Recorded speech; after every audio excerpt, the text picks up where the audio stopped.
Associate Director. Oh, I'll just get the click confirm for the recording. So I'm Jane Saunders, Associate Director, Content and Discovery at Leeds University Library. Gives me great pleasure to welcome all of you here today to the latest in our series of open lunches here at the University of Leeds. And of course, it also gives me great pleasure to be welcoming Martin Eve to today's lunch. Martin is Professor of Literature, Technology and Publishing and the Strategic Lead for Digital Education at Birkbeck, University of London. And Martin is, of course, well known for his extensive work on open access and higher education policy, and is also the co-founder of the Open Library of the Humanities. So wonderful to have you here with us today, Martin, albeit virtually, and particularly actually as we've just embarked on a new university strategy here at Leeds, Universal Values Global Change, which focuses on working collaboratively to address global challenges. And we have our new library vision as well, Knowledge for All, which takes us through to 2030. And that has a key strand that is on open higher education. And as a library, we are firmly committed to partnering with others to make our research assets and our collections available for global discovery, for reuse, and for innovation. So wonderful to have you here today, Martin. I'm sure that you'll give us plenty to think about. Please put questions for Martin in the chat, and then I can put those to Martin at the end of his presentation. But right now, I'll hand over to Martin. Brilliant, thank you. Just bear with me 2 seconds while I get my screen share up. Okay, hopefully you can see that now. Okay, so thank you so much for having me here today. The interesting thing perhaps about my perspective on open access and open research is that I come today wearing a number of different hats. I'm not only an academic who has published quite extensively in open forms, I am also the founder of a publishing company that works in the academic journal publishing space. I am the executive board member of an organization called Punctum Books, which is an open access book publisher. So I've got various perspectives that range from on the ground, hands-on experience of being a humanities researcher, trying to get my work published openly, running an organization that works to implement new economic models for open access, and also a governor of other open access presses. So I hope I'm going to be able to use those kind of triangulated positions to give you some new perspectives on open access and where I'm coming from. By way of background, as an academic, I'm in the field of English literature. My PhD was on the novels of Thomas Pynchon, an American novelist. I've written 9 books so far that are about literary studies, but also about academic cultures. I have this sort of meta strand that goes through my research that looks at the way that academics behave, particularly during peer review processes. But what I would say is that I reached a significant milestone in the past few weeks of managing to get all 9 of my published books to be open access, and to ensure that the contract for the 10th one stipulates that that too will be openly accessible. One of the core points, though, is that I only managed to do that because I won a substantial prize from the Leverhulme Trust that gave me funding to do so.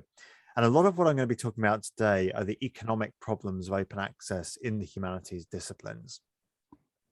I think that the discourse has changed from 10 years ago in these spaces. Most of my colleagues now, if we talk about open access, would say that they like the principle, the idea of being able to give their work away for free in general is appealing. What they don't like are the economic situation they find themselves in, where essentially they're being asked to pay an article or book processing charge, which concentrates the costs on one point in the cycle, basically on them.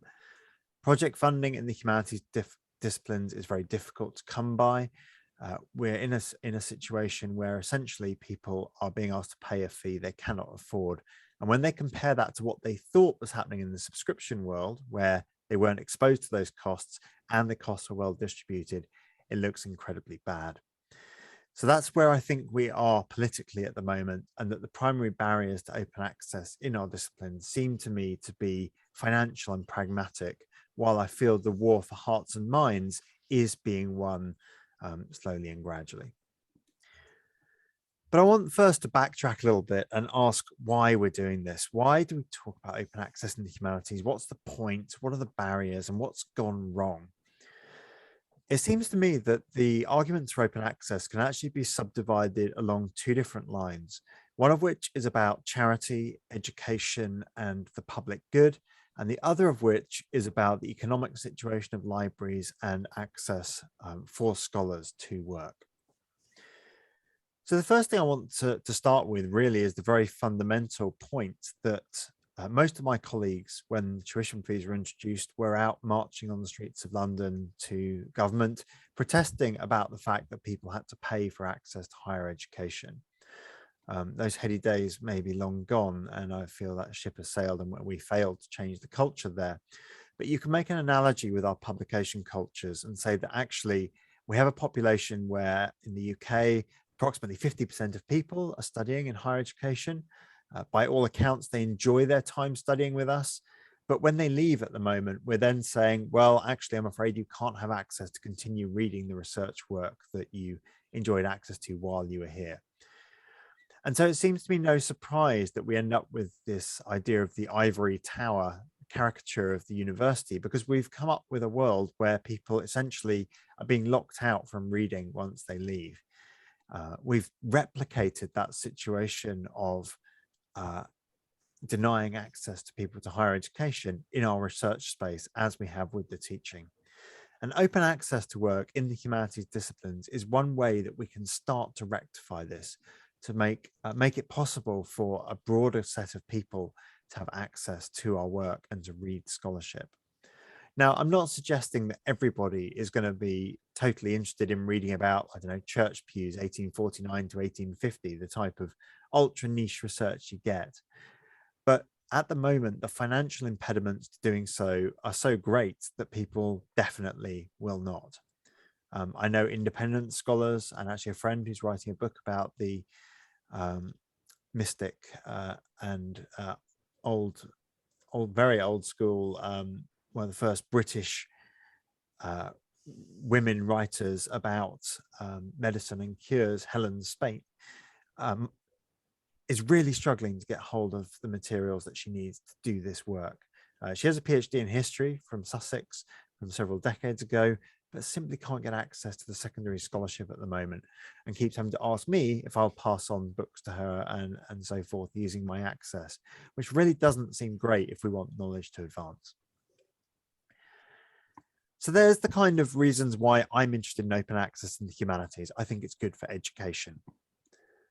On the other hand, though, there's a second set of arguments that often surface around open access that are to do with economics and library economics, and particularly the fact that we have the cycle that I've got shown in this slide here, that really is what's causing access gaps. So one of the core points is that since 1986, the cost for every library of subscribing to all the serials, all the journals that they might need for their researchers, has risen by approximately 380% above inflation, while library budgets have stayed flat. At the same time, we've seen the growth and consolidation of several major publishers who make astonishing profit margins off academic libraries. This won't be news to people in the open access space, but Elsevier's profit margin sits at around the 37% year on year, including in the middle of a global financial crisis. The scholarly journals market is incredibly resilient to financial shock because the copyright is owned for a substantial period after the author's death, and it's owned exclusively by the publishers, and we can't do without the access. But it's also an industry that is making higher profits than oil and higher profits than big pharma. It seems to me there's something quite wrong when that financial situation is also resulting in libraries not being able to give access to their constituent demographics, even within universities. And every university in the world has documented instances of cancelling subscriptions on the basis of price. Even Harvard, which you essentially might say is a university, is a bank with a university inside it, has had to cancel on the basis of the price of subscriptions. Now, publishers are not all one thing, and I don't like the rhetoric of bad publishers, good open access advocates, and the two being pitched against one another. Publishers perform labor functions that we want in the academy and that academics do not themselves want to do. Typesetting, copy editing, proofreading, digital preservation, platform maintenance, permanent identifier assignments, even just overseeing workflow, ensuring that work continues to be published regularly. These are all aspects of labor that publishers do and that needs to be remunerated. Now, that doesn't mean it needs to be remunerated at a 37% profit margin on a revenue stream of $2 billion, but it does mean that we should take seriously labor considerations in academic publishing and center our discussion around that. Certainly, I know that many libraries are now converting themselves into library presses. And the White Rose Consortium that's based at Sheffield, Leeds and York, for instance, is a brilliant example of an organization that has thought we need to do these things. They need to be properly compensated, but they could be done as a function of the library and the university itself, kind of giving us some control over the structures of publishing and how we interact with them. Should also say there are various inputs into the system that work very strangely and that in other industries would not be tolerated. So academics obviously conduct peer review in this structure. And in 2008, so a very long time ago now, the Research Information Network ran a study that estimated that the unpaid non-cash costs of peer review undertaken by academics every year amounted to about £1.9 billion of labour time. And what I think is curious and why I like this diagram is that it shows how the cycle kind of hides where the labour is going and who's benefiting from it.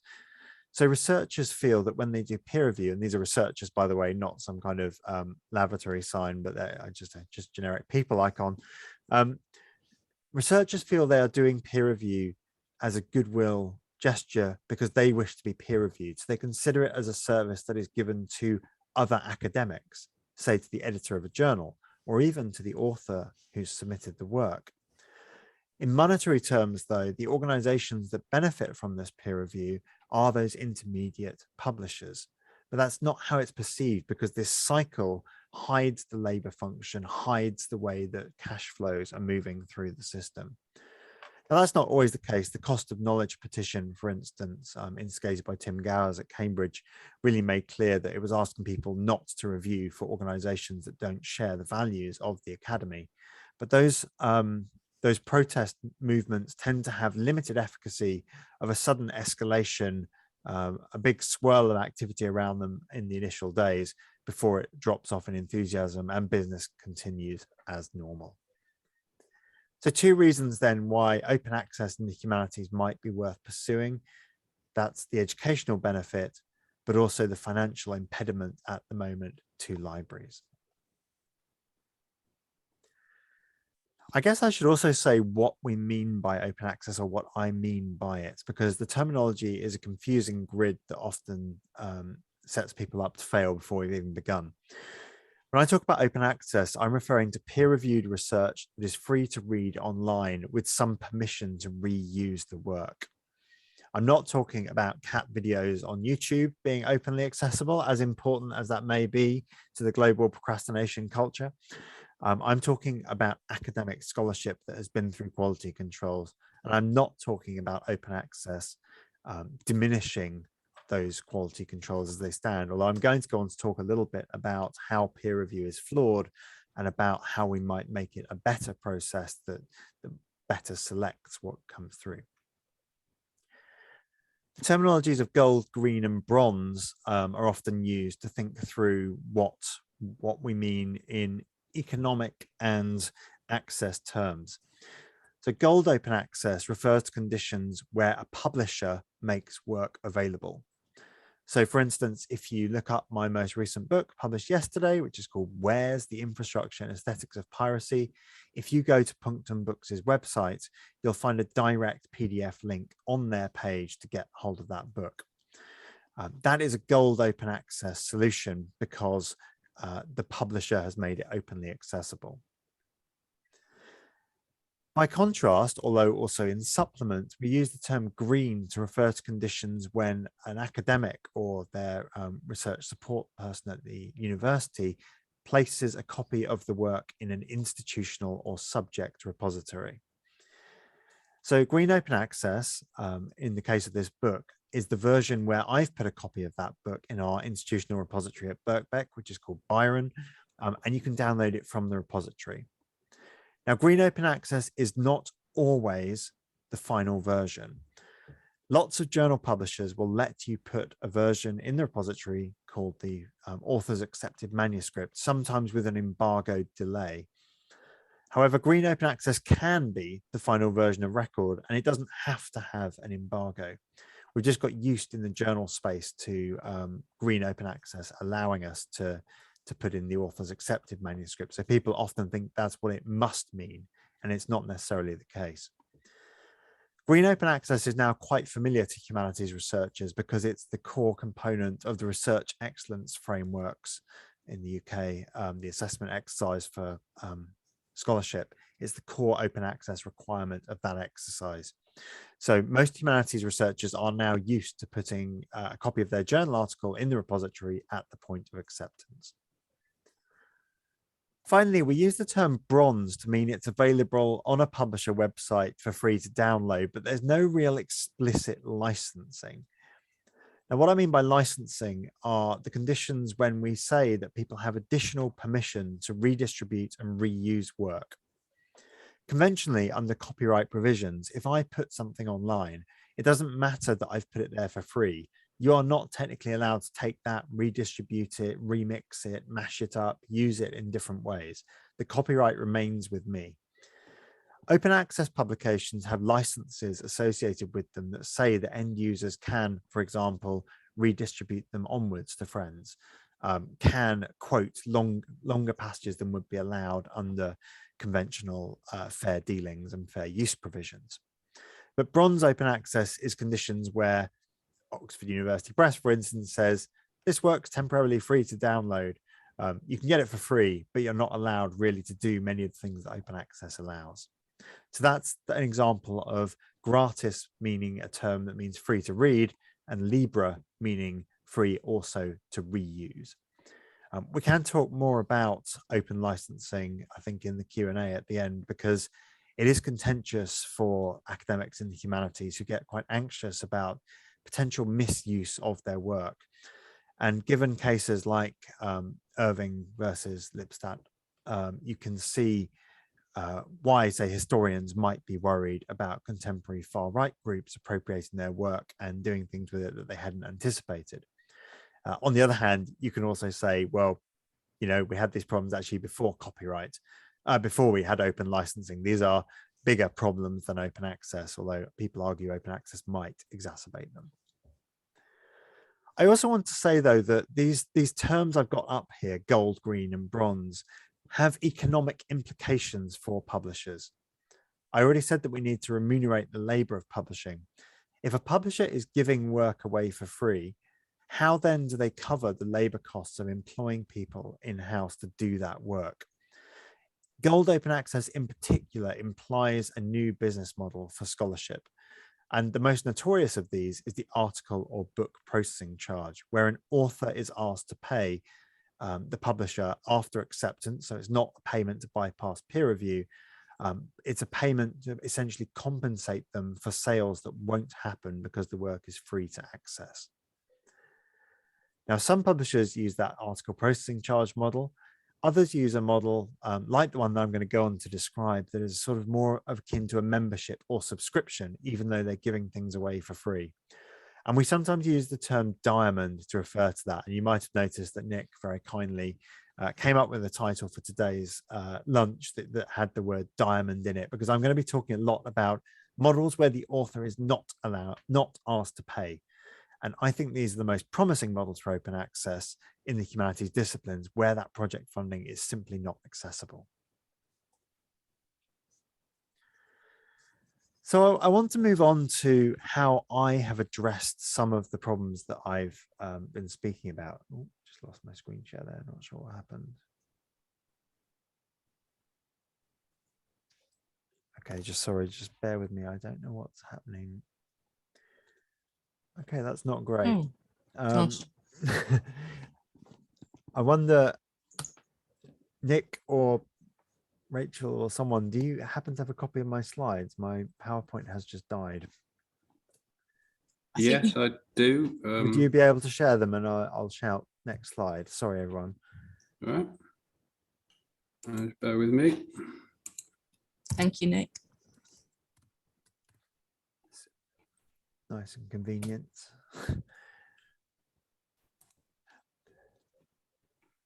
Okay, while Nick's getting those up, I'll just talk briefly about the background here. So when I was a PhD student, that was when I first encountered open access. And I thought that the way we'd set up our system for research dissemination was quite strange for the digital era. It seemed to me there was no reason why we couldn't be using the open power of the internet to disseminate work.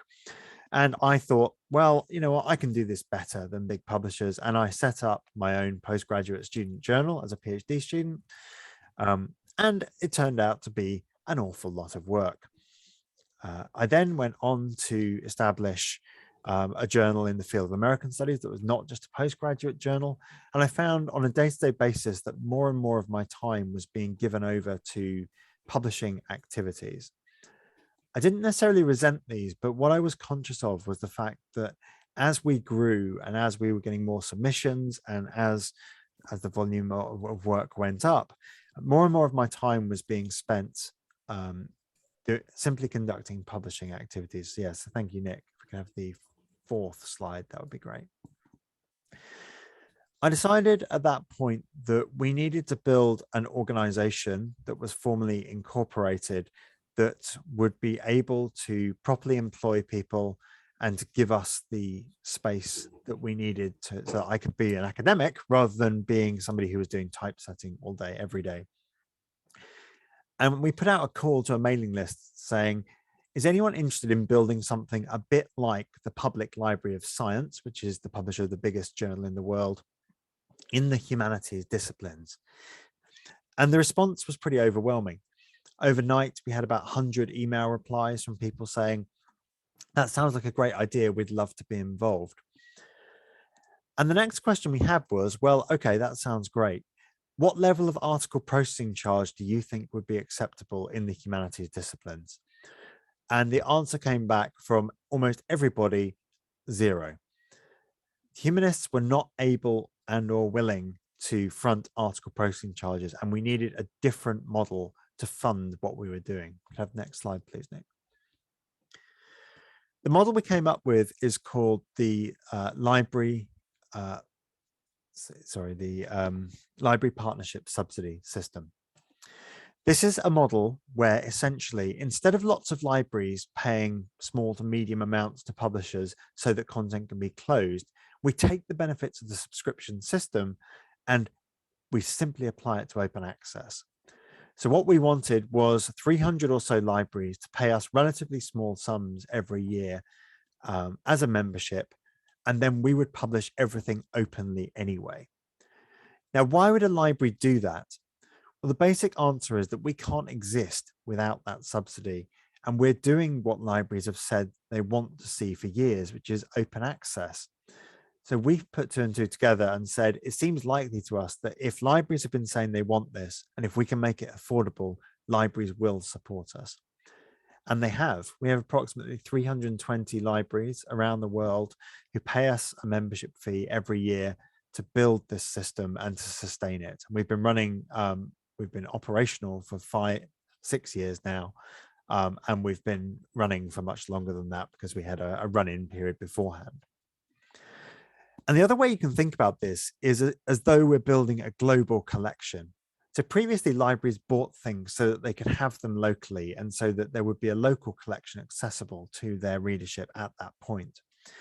We like to think of open access as libraries coming together to build a globally shared collection between libraries, where every library has access to that collection, but the collection can't exist unless there is financial support.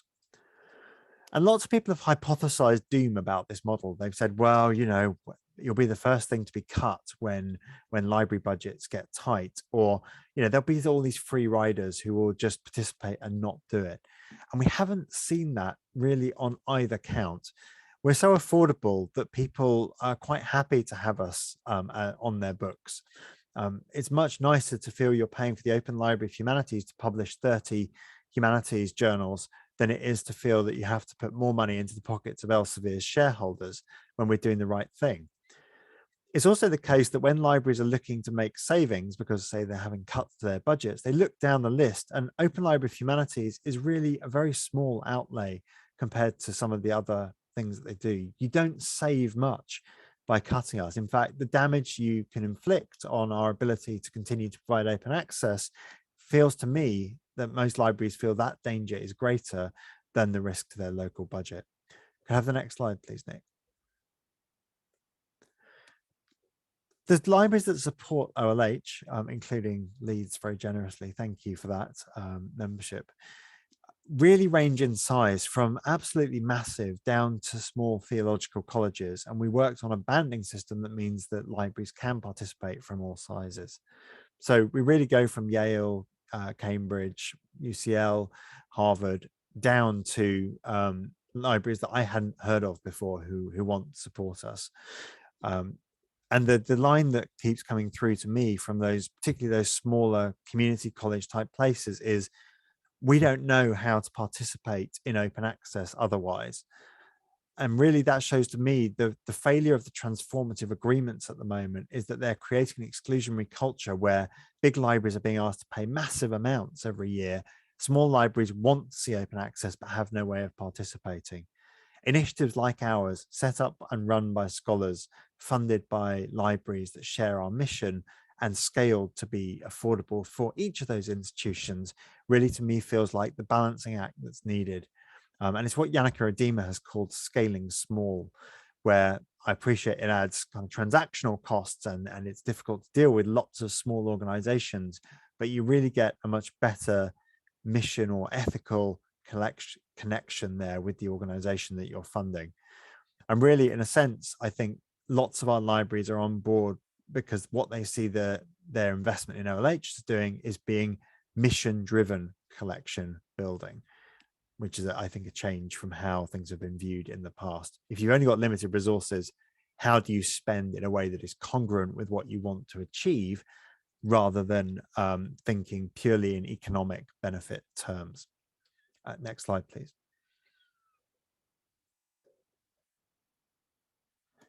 So I've spoken already about the opportunities for open research in the humanities subjects. I can safely say that my citation figures, just on a personal kind of selfish basis of my open access work, is much greater than I saw before those works were openly accessible. And that makes sense. If people can actually find and read your work, then it seems more likely they're going to cite it than otherwise. But I wanted to speak a little bit about the kind of volume that we're talking about at OLH and how much we do. So in 2019, which are the most recent stats that I had to hand, we published 532 articles, which were viewed 870,324 times. If someone tells you there's no market for humanities scholarship, really these types of figures are helpful, I think, in giving us at least some quantitative frame. Of course, what does it mean that an article was viewed? Well, we count it as somebody visiting the page and staying on it for longer than 2 minutes. So it's not the same as someone reading. We don't know whether or not, they really were reading it, or they opened the tab and then went away and went to the loo or something and came back.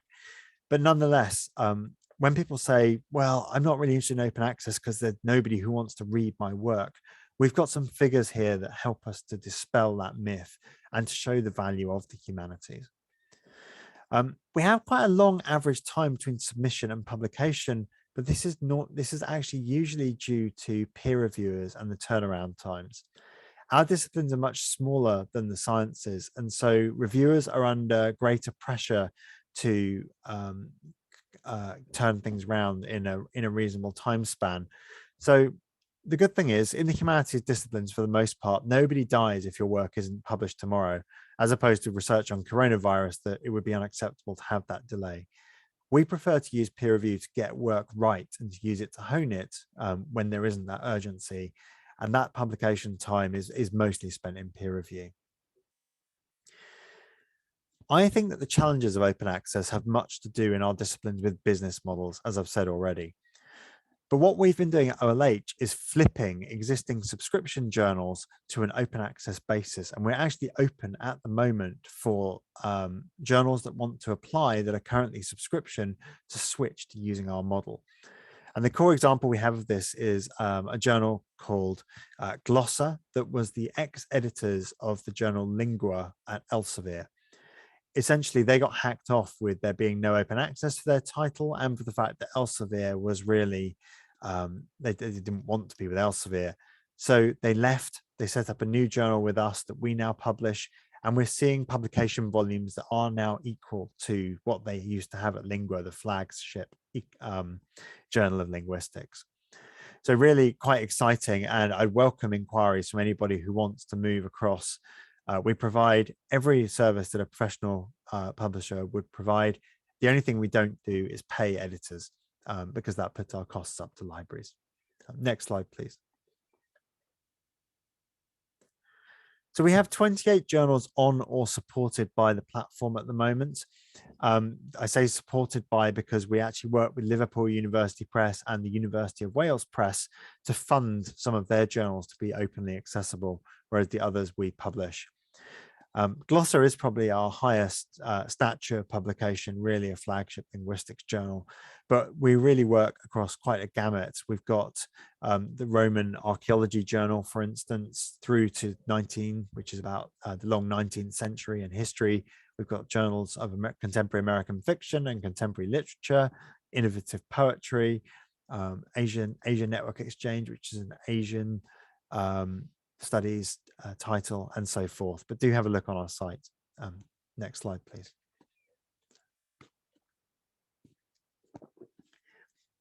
One of the interesting things is that when we came up with the idea of OLH, we had many ideas for radical things that we could do in publishing. It turned out that actually just running an open access publisher with a weird business model was quite hard enough as it was. And really, actually, we've stuck to being quite traditional in much of what we do at the moment, and swerved away from some of the harder questions about what reform of scholarly communications might look like. But I wanted in this last slide really just to talk a little bit about things we could do or are considering doing that try to fix other problems in scholarly communications that are not just about open access. And the first of those is preprints and subject repositories. So in lots of the scientific disciplines, we have a situation where scientists are putting their work openly in a preprint server.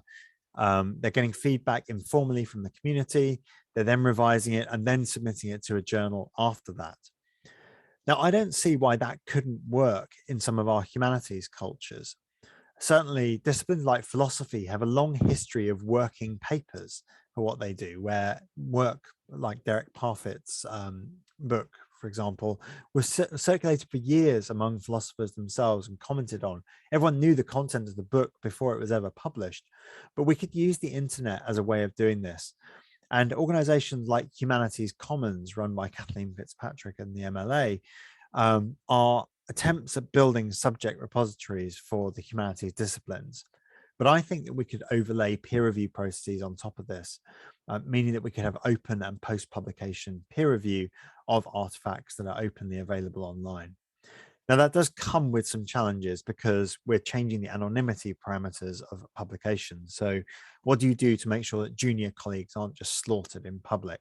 What do you do to ensure that more junior colleagues can comment on more senior colleagues' work without fear of reprisal? It's not straightforward to get this right, but on the other hand, it does seem an important area for experimentation. We also like to look at rolling publication and encourage our journals to do this. So most of our journals do operate on a rolling publication basis, where as soon as work has passed peer review and been through production, the work is published. So the issue grows dynamically in the public space rather than it being everything must wait and be held up until the whole issue is ready. That doesn't mean that we don't have issues. All of our journals have issues for citation purposes. It's just that things are published when they're ready and they go into those issues that grow. But again, a benefit of the open online space. I should also say that we were not terribly satisfied by the choice of platform software that was accessible for people to use. And so we developed our own open scholarly communications platform called Janeway. It's now in use by about 20 university presses worldwide, as well as the Open Library of Humanities. And this is really our playground for being able to change workflows when we want to, and having enough control over our own software platforms that we can experiment when we feel the need and the urge. I'd also like to see more to do with remixing, reuse, and versioning in the humanities disciplines. So we've often talked about this as a potential of open access, but we don't really have that many good examples of people actually reusing work at the moment. But the sort of thing I envisage would be, wouldn't it be fantastic if somebody could take an article, reproduce the article with line by line critical commentary, where they're basically citing a lot more than would be possible conventionally, but using these open provisions to then provide a commentary that interacts better with the work. I can just see ways that this could lead to much better scholarly dialogue in print. One of the most contentious things I come back to is that I don't think that we should be using consistent citation styles over the unit of a journal. So at the moment, if I submit a journal article to a journal, I have to format it in the style that they demand.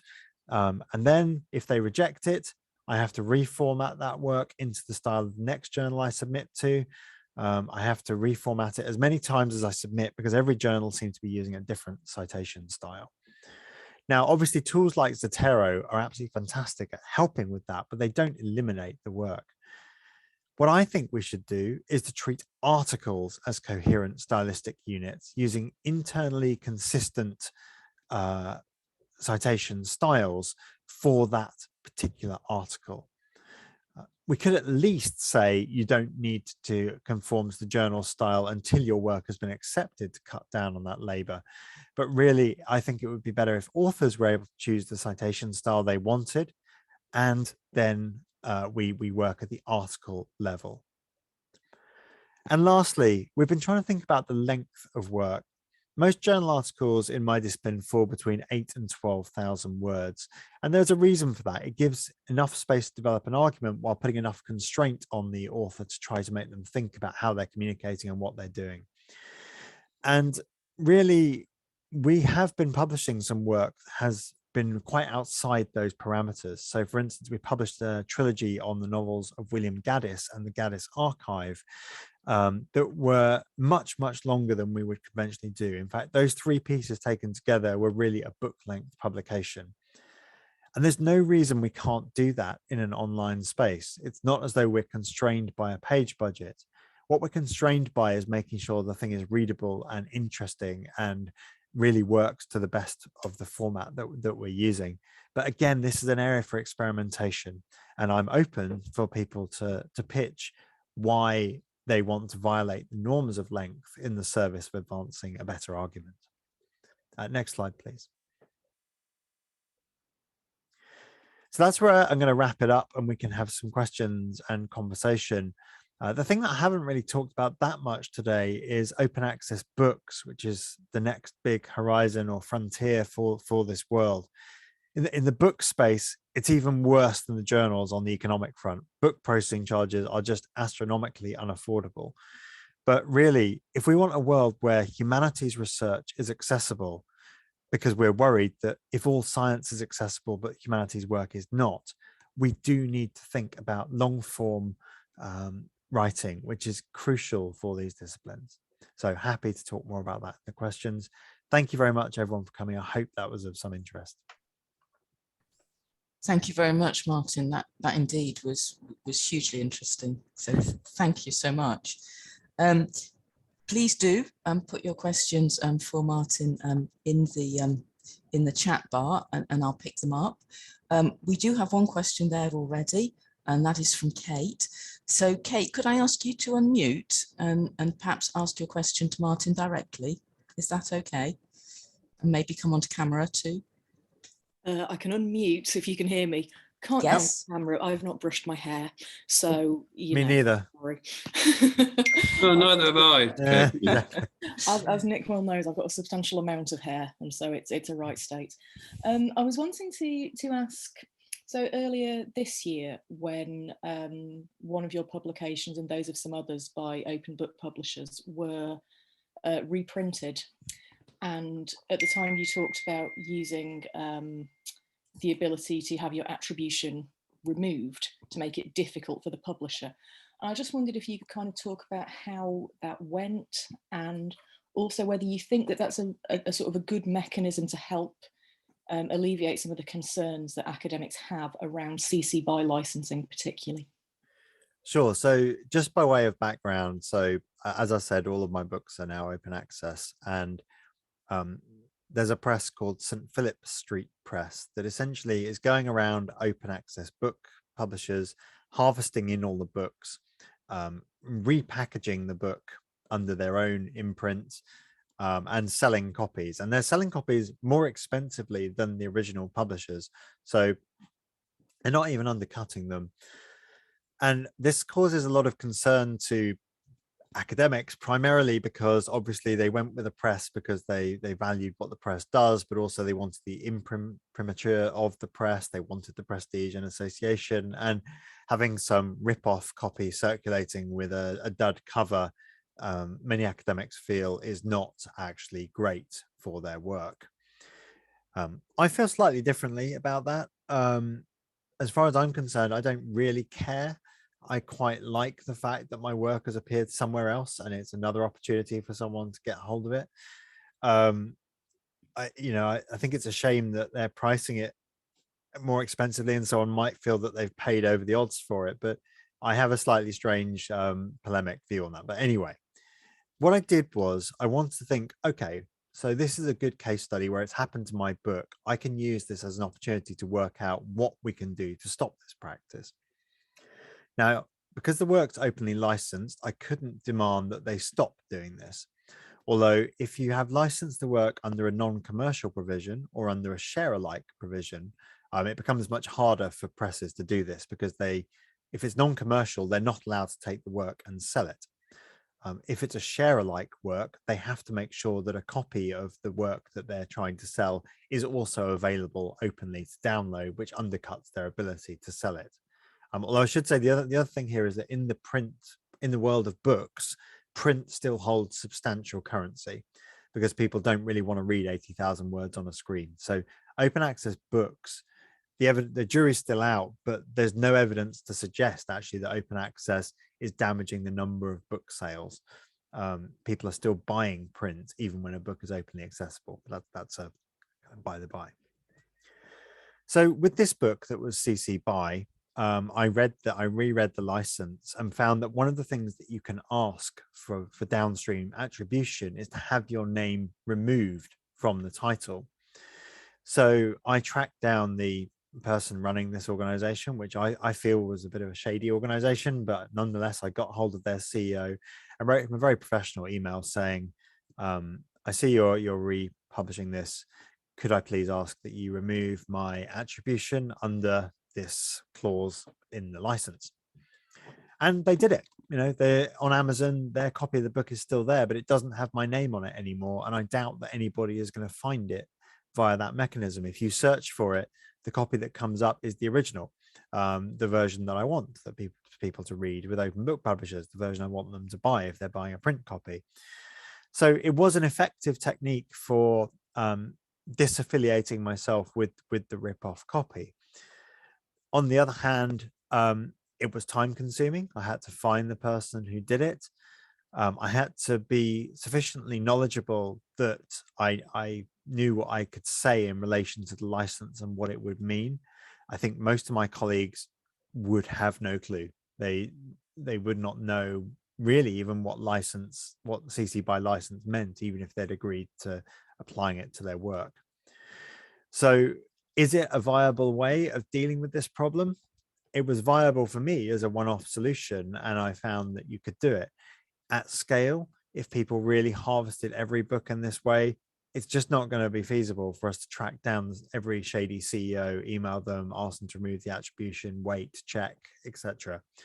So the question for me then comes down to how much of a problem is it? Is it really something, is it, and for whom is it a problem? Is it a problem for me as an academic? Is it a problem for the original publisher, or is it more a problem for the original publisher and their revenue stream? And I don't think we know enough about this at this point, but I guess in the short term, my recommendations would be apply license conditions that are stricter to stop this practice. So I don't like non-commercial as a premise, because charities, for example, can be commercial. Universities are commercial. We sell access to our teaching. So non-commercial doesn't seem to me always to be quite as straightforward as you might like. But share alike is quite a nice way of forcing those less good actors to act in a way that is perhaps more congruent with the vision that I have.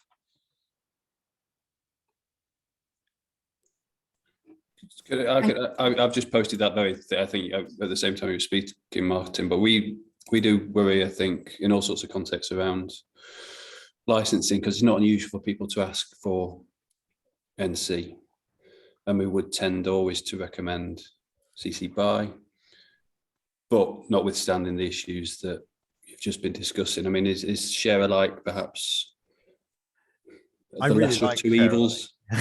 I really like share alike because I think it forces other people to act in a good way.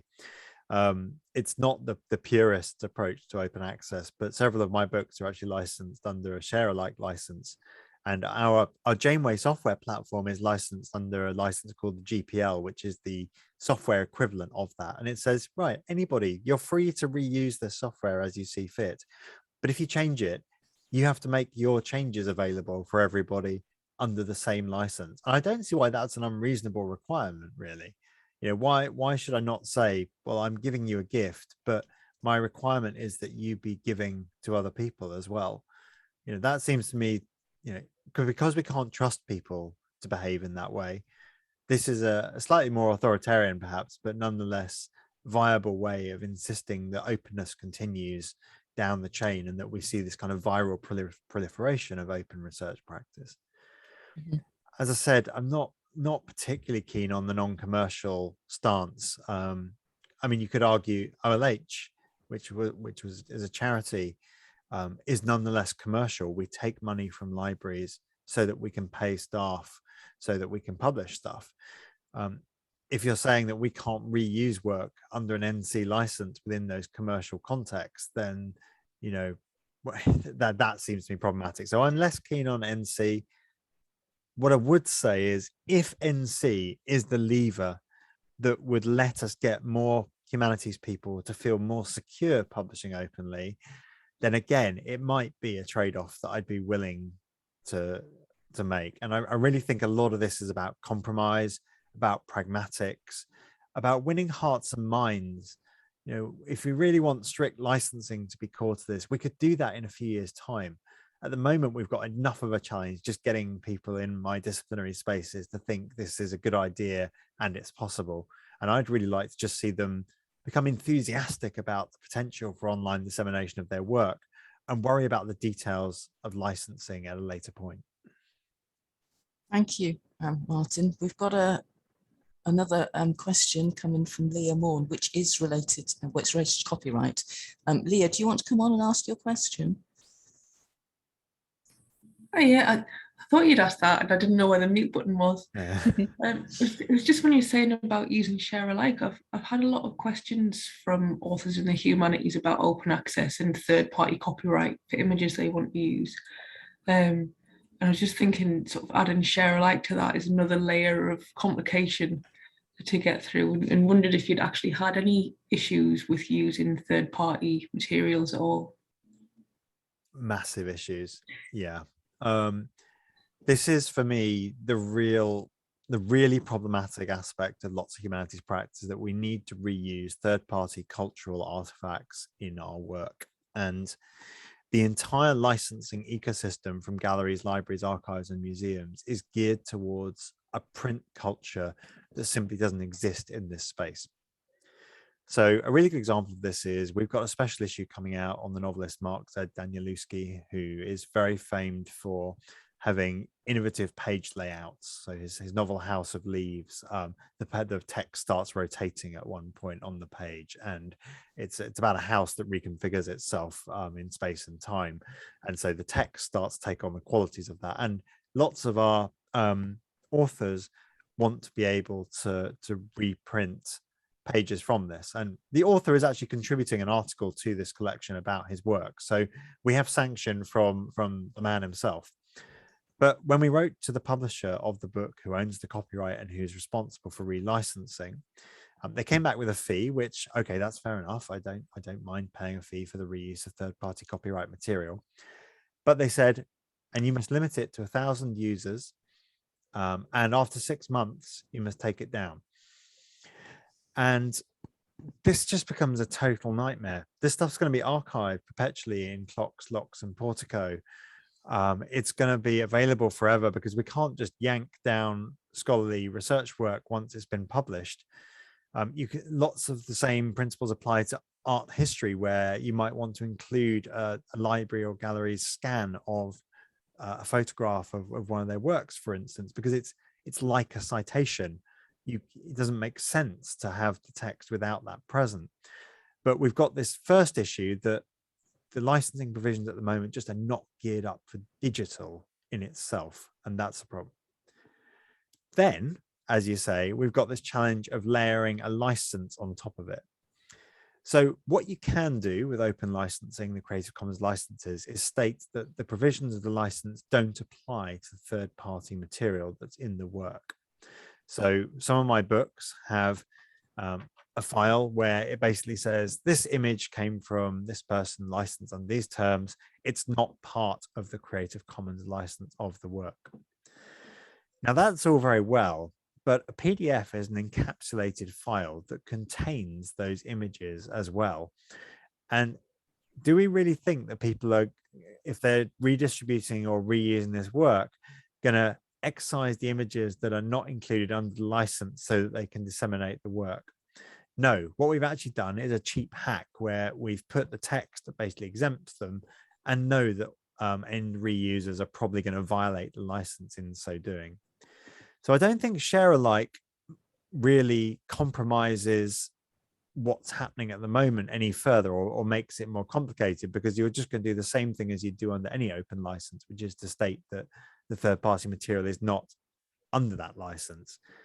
But what it does do is raise the very thorny problem that actually we haven't sorted out licensing of third party material at the moment. And we're basically expecting people to violate the licenses in encapsulated formats. Thank you, Martin. Yes, so a complex area, and we've had several more comments about licensing in the chat there. Nick, who's on camera already, is asking about, is there any discussion of these license issues with Coalition S, for example? Yeah, so I don't know if we've got anyone from Coalition S here today. Should be careful what I say. I'm technically a Plan S ambassador, but that doesn't mean that I can't say critical things about them, and I'm going to. Coalition S is run predominantly by very hardline open access advocates from the sciences, who, to be fair, quite rightly want to ensure that scientific research is openly accessible as soon as possible and reusable. And I think, given how much we've all benefited from scientific research in the past 2 years, to have any semblance of a normal life and risk of being safe, it's hard to argue with some of that. The problem is that there's been this kind of then blanket slippery slope or extension of these principles into disciplinary spaces where the debate might be more complex. Now, Coalition S does recognize that there are disciplinary differences. The fact is that they didn't put a book mandate in place because they said, we recognize that the economic situation and the book landscape is more complex in the humanities and social sciences. So it's not as though they don't recognize that there are different spaces that require different thinking. It's also the case that Coalition S will allow a share-alike license at the moment as a secondary license for its articles.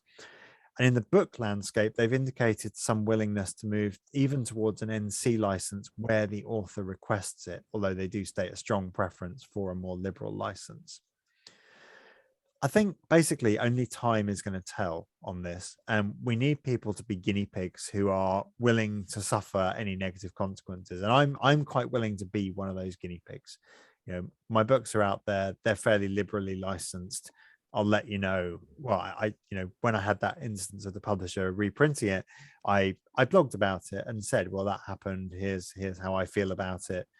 But really, we need more case instances before we're going to know what this looks like. What I don't want to happen is for one of my colleagues in their first experience of open access to have something go hideously wrong for them under an open license and they didn't understand or know about it. Someone like me, I'm pretty well informed on this stuff and understand the issues. So I feel it's fine for me to take that risk myself. We need to be a bit more careful with colleagues who are taking their first steps and ensure that they're not just trashed by a blanket policy that didn't account for nuance at quite an early stage for these disciplines. Thank you, Martin. That is really interesting. And yeah, in one sense, this whole landscape kind of calls for boldness, doesn't it? But you're quite right, though, to caution there that there's a duty of care as well within the community, isn't there? Who should be bold? I think it should be people who have given informed consent. Mm-hmm. If people didn't know what the risks were, should they really be the people who are experimenting? It's possible I don't know what all the risks are. I don't want a pitchfork mob to turn up outside my house, and I'd be pretty annoyed if they did. But on the other hand, I feel I'm probably better placed to evaluate what those risks are. And if it comes back to bite me, I'm not going to turn around and cry to somebody saying, you never told me this was going to happen. I'm going to say, well, that's on my head. But you have to have a certain level of informed discussion for that to be possible. And it's not fair actually to expect people who have other busy day jobs and don't know about open access and really, just starting out to have gained enough knowledge to make that consent informed. Thank you very much, Martin. Unfortunately, we are up to time now. It is now 1:30. But thank you so much. I think on that note of contributing to informed debate, I think you've certainly done that for us here at Leeds. It's been a fascinating hour. Thank you to everybody who's joined us. And of course, thank you to Martin. Thank you for coming. Yeah, thanks, Martin. Thanks very much. And we will write this up and share it on the blog as we always do. So yeah, and I mean, no doubt we can, I'll talk to you on Twitter anyway, but we can get in touch with follow-up questions and that kind of thing. Sure, yeah, looking forward to it. That's brilliant. Thank you, everyone. Okay. Thank you very much, and all the best for a restful Christmas break. Yeah, happy Christmas. Thank you. Merry Christmas, everyone. Thanks, Martin. Bye-bye. Thanks, everyone. Take care. Cheers. Bye.